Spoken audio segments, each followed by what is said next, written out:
La idea es, como se planteaba en la invitación, tomar el libro que hemos hecho en conjunto con Fernando, tomarlo como punto de partida para plantear algunas reflexiones sobre las cuestiones de la imagen, Artigas, el imaginario social. Yo quiero empezar contando algo que me parece que es necesario, que es cómo surge esto. Porque puede, esto surge, es decir, con Fernando no nos conocíamos. Fernando hace 5 años que está trabajando y viviendo en Canadá, y esta historia empieza hace exactamente 2 años con esta imagen que está ahí de fondo, que terminó siendo la tapa del libro, que hace 20 días me enteré que es una obra de Agustín Sabela, que es un artista de la Fundación de Arte Contemporáneo, que se puso muy contento de que su stencil esté ahí.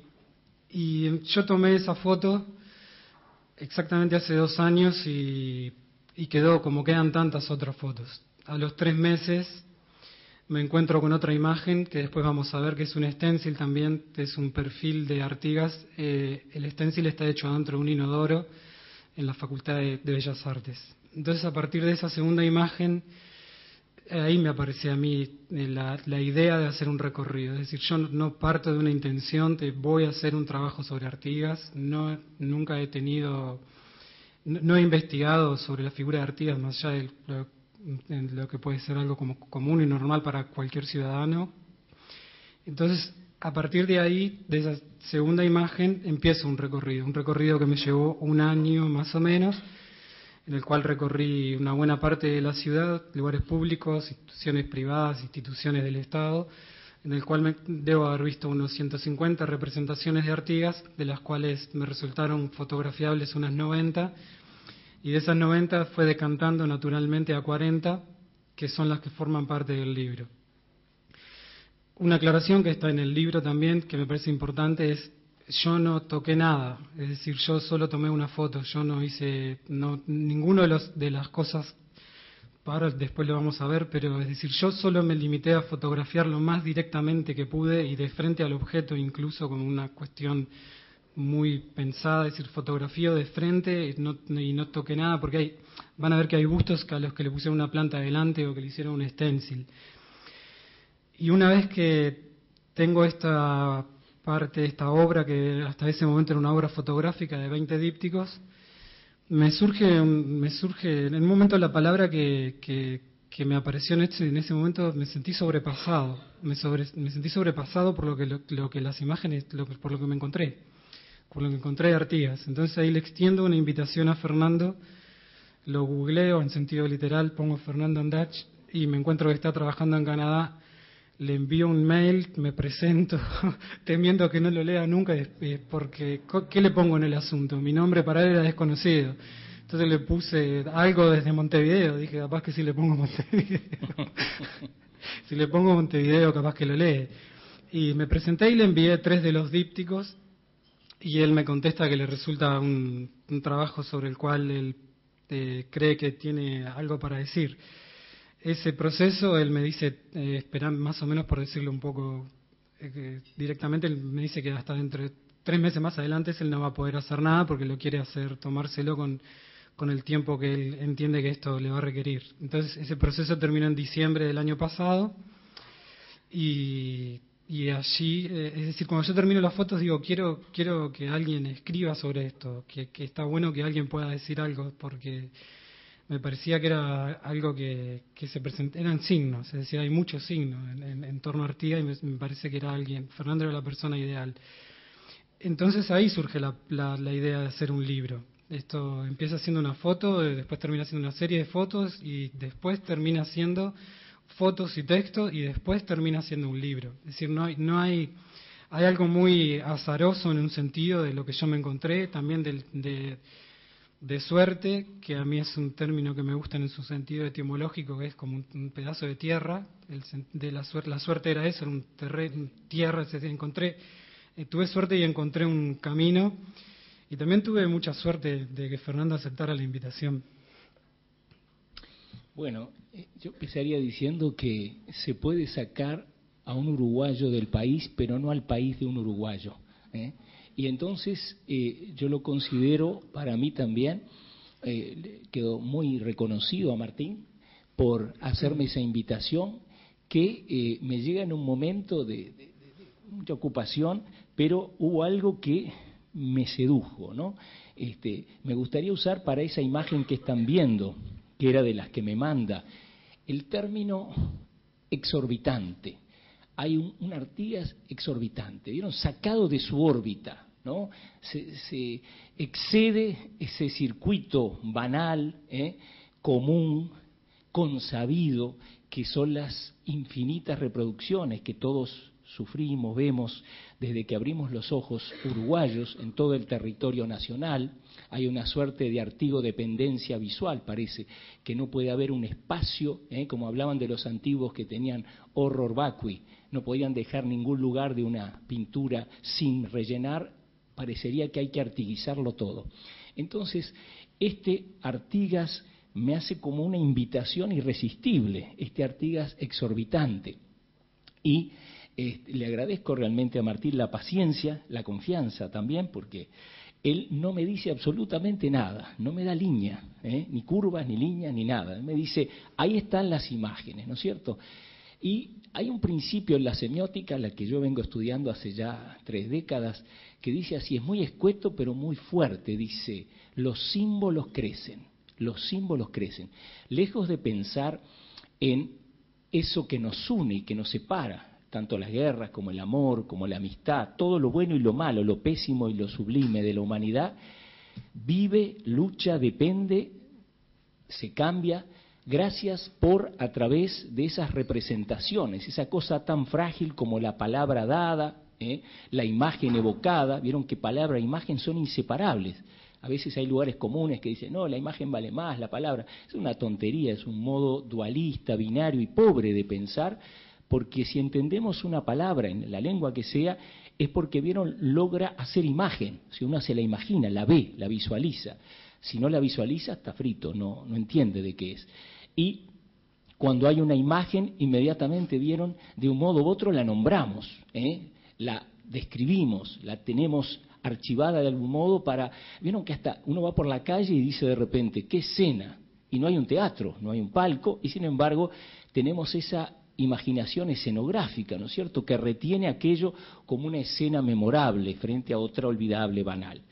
Entonces, acá había una oportunidad, casi yo diría milagrosa, de reunir con tantos kilómetros por medio, ese desconocimiento mutuo que viró confianza uno en el otro, decía, de juntar, de mancomunar una serie de fotos que por un lado son muy livianas, porque no hay filtros, no hay juegos, no hay ojo de pez, no hay nada, y mucho menos Photoshop. Ese sería otro libro, ¿no es cierto? Caricaturas del prócer. No, esto es una cámara, yo diría, muy liviana, que se va encontrando. Como hay una figura que usa un pensador alemán que se suicida perseguido por los nazis, a quien voy a evocar un par de veces, a casi comienzos de la Segunda Guerra Mundial, se está escapando hacia Francia, hacia España, y casi lo capturan, Walter Benjamin. Y entonces él, precisamente, él va a hablar, ¿no es cierto?, de la obra de arte en la era de su reproducción mecánica. ¿Qué pasa cuando la obra de arte que uno tenía que ir a verla a una iglesia, una plaza, un palacio, empieza de algún modo a trivializarse, a reproducirse ad nauseam, es decir, hasta el infinito? Y él habla de que se deteriora, se pierde el aura. Habría una cosa casi mística, dice Benjamin, ¿no es cierto?, que es ese aura que tiene un poder, pero cuando eso se vuelve catálogo, postal, hasta, ¿verdad?, la multiplicación infinita, habría algo que se debilita, ¿no es cierto?, algo que pierde en ese partido. Y entonces, yo creo que al salir con esa cámara a la aventura, no sé si querés poner una cita acá, sí, del pensador que un poco encabezó mi reflexión y que he ido compartiendo con Martín. Ese pensador, voy a hablar de 2 o 3 nada más, bien livianitos, voy a tratar que sea, pero creo que es una delicia esta cita, porque mucha gente piensa la semiótica es algo feo, ¿verdad?, es como un remedio amargo, y los buenos efectos estarían por verse. Yo creo que no, que es bastante dulce. Este señor llamado Peirce, que fue un paria total en su época, casi hasta hoy, nace en 1836 y muere al inicio de la Primera Guerra Mundial. Y entonces, miren cómo describe este tipo, qué insólito, ¿no? Es un visionario porque gracias a algunos pensadores que dividen la carne y el espíritu, lo de arriba y lo de abajo, seguimos haciendo divisiones artificiales entre la ciencia, el arte, lo cotidiano, y cada uno lo va a colocar en una especie de jerarquía, ¿no es cierto? Y ahí se pierde tanto, porque este tipo, ¿verdad?, lo que dice es exactamente lo contrario, no va a hacer ninguna distinción entre algo que llama en inglés inquiry. Inquiry, ¿qué es el inquiry? Viene del latín, es el preguntarse. No hay investigación en la vida misma, en el arte o en la ciencia, que no parta de lo que él llama la irritación de la duda. Y yo creo que acá hay una estupenda irritación de la duda en Martín Atme, ¿verdad? No importa qué grado de conciencia, él nos va a contar luego, él tenía al inicio, porque la semiótica dice que, ¿vieron?, los propósitos que uno tiene van cambiando a medida que uno los desarrolla. Es decir, uno empieza a hacer una obra o una pareja o un viaje y uno tiene cierta idea de a dónde va, pero en ese ir yendo va cambiando el propósito, va creciendo, se va modificando. El ser humano es alguien muy plástico, ¿no es cierto? Entonces, miren cómo describe este señor llamado Peirce la investigación, inquiry, o sea, la pregunta, como un viaje. Y esto es a fines del siglo XIX. Dice, claro que yo tengo algo que decir, sin embargo no tengo nada que contarle. Le está hablando a la persona que lo está leyendo. Vean ustedes qué moderno eso, ¿no? Se dirige, interpela a alguien que quiere saber cómo investigar, qué investigar. Y él dice, esta cosa media extraña, dice, claro que tengo algo que decir, pero nada que contarle. Dice, yo apenas lo invito a hacer un viaje. En inglés es muy lindo, es un journey. Journey es más que un trip puede ser al almacén. Un journey es algo como una aventura, ¿no? Una exploración. A través de una tierra del pensamiento que es más o menos conocida para usted. Es una tierra en la que yo he viajado extensamente, dice Peirce, tanto que yo debería estar muy cerca de la estupidez si no pudiera serle servicial como guía en ella. Y aquellos que conocen esta comarca bien me han encontrado serlo, es decir, ser conocedor. Y ahora viene lo mejor, donde yo creo que el proyecto de Martín y el mío se dan la mano, ¿verdad?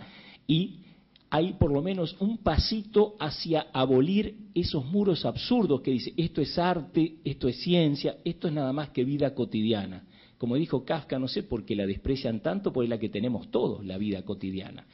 Y entonces dice él, ¿verdad? Todo lo que yo hago, dice Peirce, es recomendarle a ese que lo va a acompañar en la investigación, recomendarle que dirija la mirada hacia ahí o hacia allá. Y usted vea lo que pueda ver. Algunas de las características que voy a señalarle, estoy bastante convencido, han hasta ahora escapado a su atención. Vean qué discreto, o sea, lo único que hace es ser una suerte de guía avesado, pero no nos va detallando todo, solo dice, mire para ahí y vea lo que pueda ver. O sea, una actitud de descubrimiento, ¿no es cierto? Y termina diciendo, le puedo prometer un viaje interesante en sí mismo. Durante el viaje usted aprenderá cosas que tienen que ver con intereses, con lo que está ya comprometido. Y eso tiene tanto que ver, vieron, con la educación, pero no la formal, no la que pasa dentro de una clase, no importa qué nivel, sino la vida como aprendizaje. Es decir, uno puede aprender cosas y entender cosas todo el tiempo leyendo el diario, leyendo una narrativa, viendo una película, ¿verdad? ¿Quién puede decir de esto no se puede sacar nada? Hasta de una película pésima se puede aprender cómo es una película muy buena. Y termina diciendo, dice, esto entonces tiene que ver con cosas que ya le interesan, mientras que sus propios intereses resultarán esclarecidos. ¿Ven? Cómo en la investigación hay un compromiso de uno y un esclarecimiento. Termina, dice, será importante que a medida que avancemos usted conserve un registro del itinerario.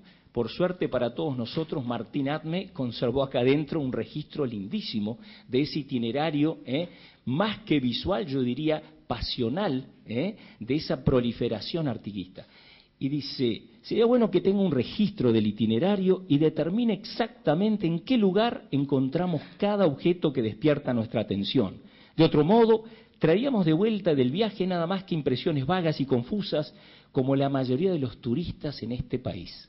Vean ustedes, fines del siglo XIX, lo que dice yo creo que vale para el siglo que viene. Es decir, investigar es simplemente lanzar la mirada y tratar de ir un poquito más allá, nada más que un poco, de esos prejuicios que limitan los pasos y el conocimiento y el afecto. Nunca nos podemos librar del todo, porque si no ya seríamos otros, ¿verdad? Por algo tenemos esos prejuicios que nos definen, nos determinan, pero tienen siempre un pequeño margen de apertura. Vamos a ver las imágenes, así Dale. podemos seguir. Y si me puede servir un poco de agua también. Bueno, hagamos el recorrido por el libro, así sabemos más cabalmente.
Repasaba las imágenes y pensaba, me acordaba de algo, que en realidad lo que me produjo esto en un momento es la palabra clave en un momento, eso que decía Fernando, que uno no es del todo consciente de lo que está haciendo ni de lo que está viendo, como que las cosas uno las va resignificando o entendiendo a posteriori.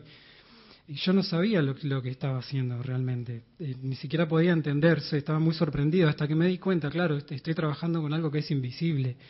Artigas es invisible, entonces es un concepto que me parece interesantísimo. De esto también me ayudó mucho a Fernando a entender mi obra con su escritura, porque ese exceso de iconografía que abunda por la ciudad, lo que termina produciendo es que no vemos. Entonces, ahí también surge una reflexión sobre la fotografía en sí misma. ¿Qué es lo que debería... a ver, tengo acá Barthes o Bartés. A Barthes.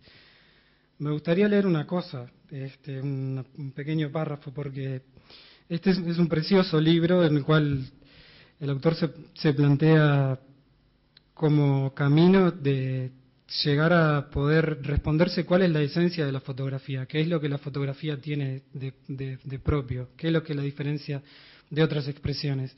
Y termina diciendo que no puede responder eso y que a lo sumo él siente que a lo que llegó es como a darle una vuelta, a horadar un objeto. Él no encuentra una respuesta, lo que sí dice es que no hay la fotografía, hay fotografías.